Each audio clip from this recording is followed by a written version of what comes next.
So I'm here today to speak to you about a book called The Things They Carried. It is the second required text in Professor Spence's English 1A class. So it is a book written by Tim O'Brien, once again called The Things They Carried. And as you can see, there is a big rent-a-text sticker on the front of my book. But the spine is unobstructed, so that is what the title will look like, and this is what the cover will look like. So just to sum up the book in a few sentences, basically a man gets drafted into the war, he goes to Vietnam, is traumatized by the experience, ends up getting shot in the rear, and because of the infection, then ends up going home. But in order to expand upon those points, in about 1968, Tim O'Brien is drafted into the Vietnam War. Initially, he is angry about that, a bit resentful, because he feels that he is a scholar and not a soldier. So his first real conflict is with the fact that he feels that he is a coward, because he'd rather run away to Canada than have to go to war. So the first real dilemma for him is battling his honor, which would require him to enlist in the war because of where he comes from, the implication and impact that his decision to not go to war would have on his family and his reputation. His second choice is to go to jail, and then his third choice is to flee to Canada. So eventually he ends up going to the war because throughout that chapter where he was conflicted, he actually ends up learning a lot about himself and about the subject of courage.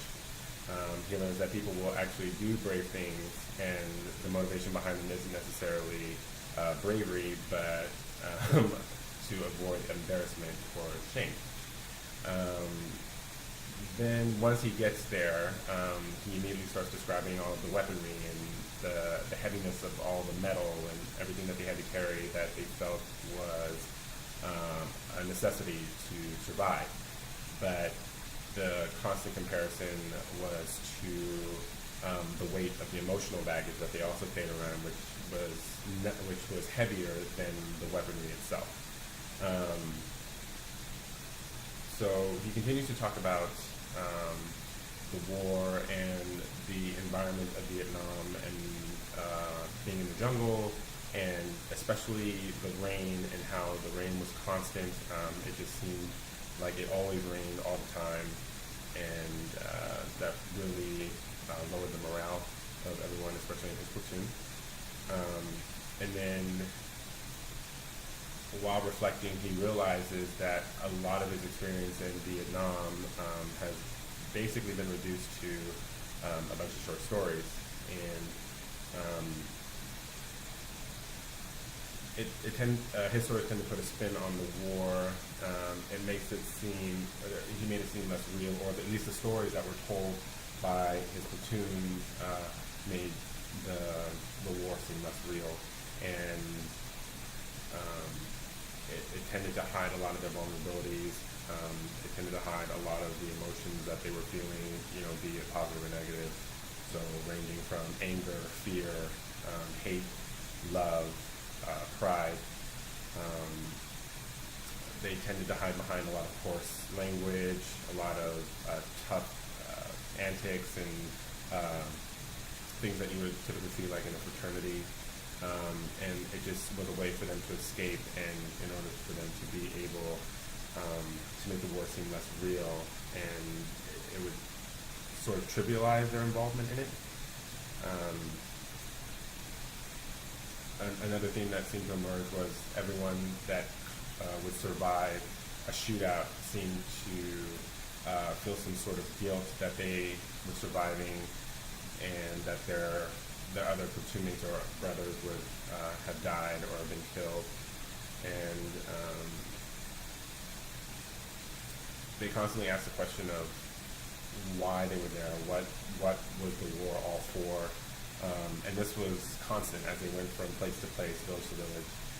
They would always ask themselves, what's this all for?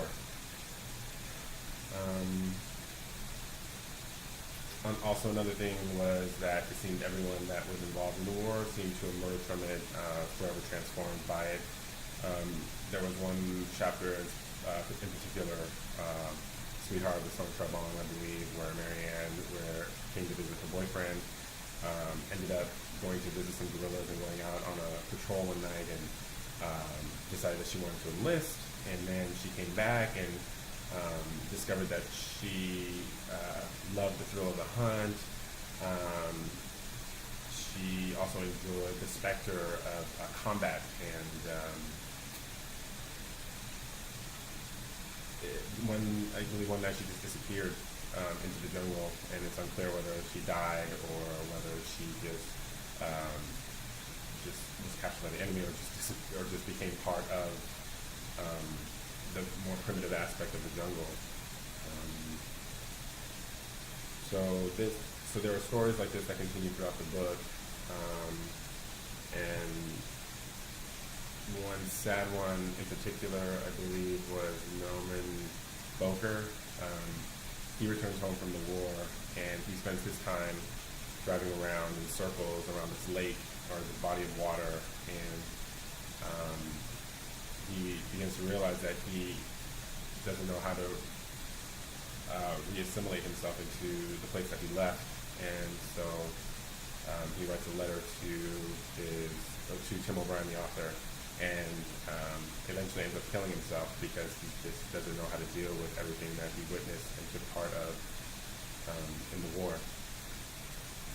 So in order to heal from this and also to find some sort of closure, Tim O'Brien returns to Vietnam, I believe, and this time with his daughter, and he buries the moccasins of his friend Kiowa in the place where he died, and he wades in water on his belly, getting covered, with feces, and he thinks back on a grudge he carried with a medic named Jorgensen because of a mishap that happened in the field where he was shot in the buttocks, and Jorgensen was very, very, very new to the war experience and couldn't think properly, so he ended up mistreating and cleaning the wound appropriately, and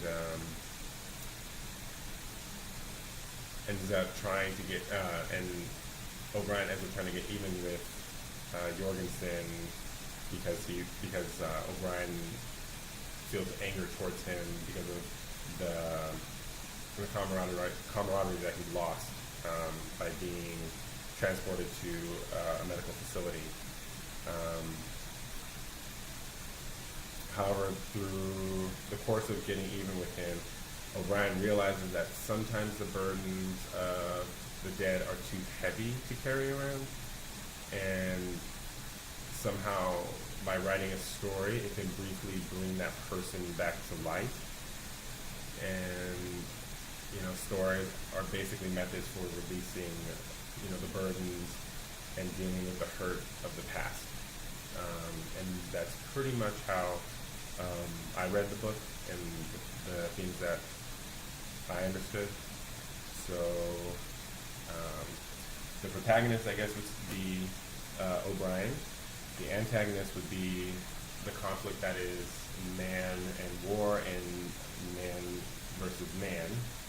And also O'Brien is an antagonist himself. He struggles with his own feelings of guilt and hatred and cowardice, and he has this inward loathing of himself because of the cowardice and things like that he feels, and also because of the draft, the external aspect.